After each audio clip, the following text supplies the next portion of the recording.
Hey everybody, Mitch Tram here, and I want to give you my impression of the KastKing Sharky III Baitfeeder.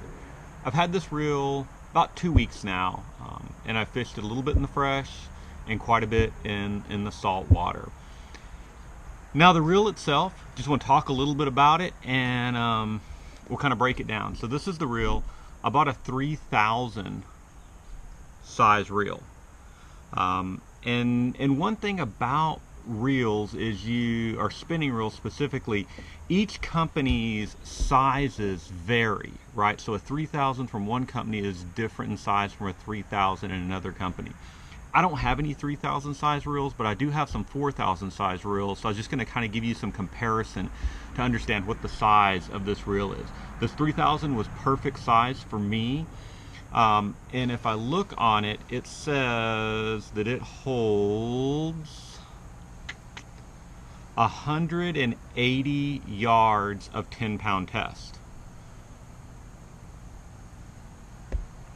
If I compare that to an Okuma Avenger, the Avenger holds 230 yards of 10. So this is a size 40. It is a little bit bigger, but not much in all reality. When you compare those reels, they're very similar in size. And like I said, this is a 40 from Okuma, and this is a 30 from KastKing. Now, if I take a 40 from Lew's, this is a Lew's inshore speed spin, and it's significantly bigger if you compare the two. And it doesn't even have 10-pound listed. The smallest line that it has listed is 12, and it holds 240 yards of 12-pound. So just kind of giving you an idea of the size of the reel, because like I said, that's something that I'm always curious about when I'm buying a spinning reel, is how big is this reel? If I can't see it in the store, I'm just not sure. So the reel itself, very smooth. It's done great. Its drag is also very smooth. I've caught quite a number of fish on this reel already. Like I said, both salt and freshwater. Been super impressed. Super smooth. The drag is also very smooth. The bait feeder function is loud, and I think that's really cool. So listen to this.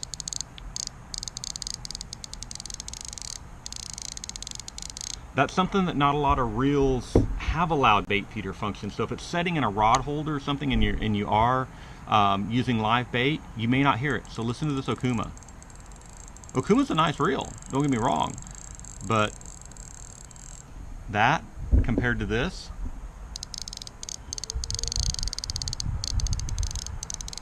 the KastKing's much louder. Something else that I noticed from a quality standpoint, and some people really like, is it has the fat bell wire. If I look at my Okuma, which is also a bait feeder reel, it does not have the fat bell wire. Does that make a difference? For some people it does, some people it doesn't. Not that big a deal. But it does look nicer. I prefer the fat bell wire. This Lew's has a fat bell wire, and it's an inshore reel. And this KastKing is really kind of an inshore reel as well. It has, the 11 ball bearings, or 10 plus 1, I guess I should say. So it's got the anti-reverse and then 10 additional ball bearings. Super smooth. The bait feeder engages and disengages very smoothly, no problem there. The bell is very smooth as well.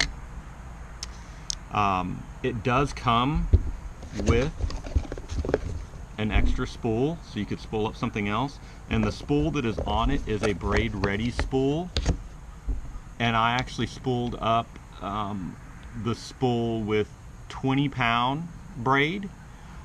And the braid performed really well. Something that I was quite impressed with is I didn't get any wind knots. And I was wade fishing in the surf, so I was standing in like knee-deep water, fishing in the first gut. So I'd walk through the wade gut, stand on the first sandbar in about knee-deep water, and fish in the second gut, or the first gut rather, not the wade gut.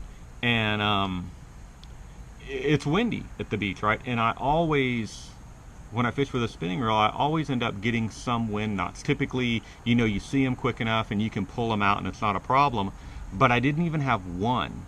Out of 3 days fishing with this, and I was fishing in the morning and in the afternoon, both with this reel, and then I also have another KastKing Royal Legend that I was fishing with. I didn't get any of those wind knots. So, you know, that's something that stood out to me, very impressive. Maybe it's just luck, maybe it's a design of how the line flows off this reel. Not sure, but very impressed by that. The drag in the back is for the bait feeder functionality, and it clicks. The drag in the front also clicks, which is a nice feature. You know, a lot of people like that clicking drag. I do, for sure. A couple things that people pointed out on the reviews that may or may not be an issue for you is that this foot is plastic or some sort of composite material. I don't have a problem with that. I mean, it's pretty thick, it's pretty heavy duty. I did not have any problem landing large fish in the surf, mainly redfish. I was catching some whiting and some redfish.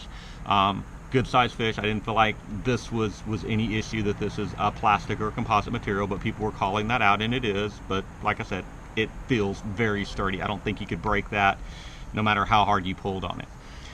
They also pointed out that these pieces where the bell are also plastic. Once again, that's not a high pressure place. You know, I don't see any issue with that. And something else people pointed out, and I want to just clarify this, is that, you know, there were several reviews that said, oh, you can't change the handle side, and that's simply not true. You will see that there's a plug in there, and you just use the screw right here to pop that plug out, and then you can very easily swap the handle. So, you know, like I said, that's simply not true. But I wanted to point that out because, like I said, on some of the reviews I saw that, and it is not true. The reel, like I said, performed very, very well. It's very smooth. Someone else also on one of the reviews said the handle is plastic. The handle is absolutely not plastic. It is aluminum. The actual knob right here is a rubberized material, which feels really nice on the hand. And overall, it's just a really solid reel. For 50 bucks, it definitely is worth every bit of that. It performed as well as my Lew speed spin that I typically use in the surf. I did not use this reel this time, but typically this is the reel that I take in the surf. And this KastKing reel performed every bit as good for half the price. So this Lew's reel, I paid about $120 for it several years back. Paid 50 bucks for our Sharky III Baitfeeder. And like I said, every bit as good at performance, every bit as smooth. The casting was flawless. Like I said, no wind knots. So definitely a fan. Let me know what you think. Do you have one of these KastKing reels? Leave me comments. Start a discussion, ask me questions. I'll be happy to answer any questions you have about this reel. I'm definitely sold on it, and you know, it's only my second KastKing product, but I believe, you know, I will probably start using them quite a bit more because, you know, they do live up to what people say. And like I said, I'm super surprised. And the way KastKing positions it is they sell directly to the consumer. They cut out the middleman, and that allows them to pass that savings on to you. So don't be afraid. Give one a try. All right, guys. This is Mitch Tram. Leave me some comments. Ask me some questions about this reel. I'm happy to answer any questions you have. If you want to know anything about it, leave me a comment. I'll get right back to you. And if you enjoy my videos, subscribe to my channel. All right, guys. Have a great day.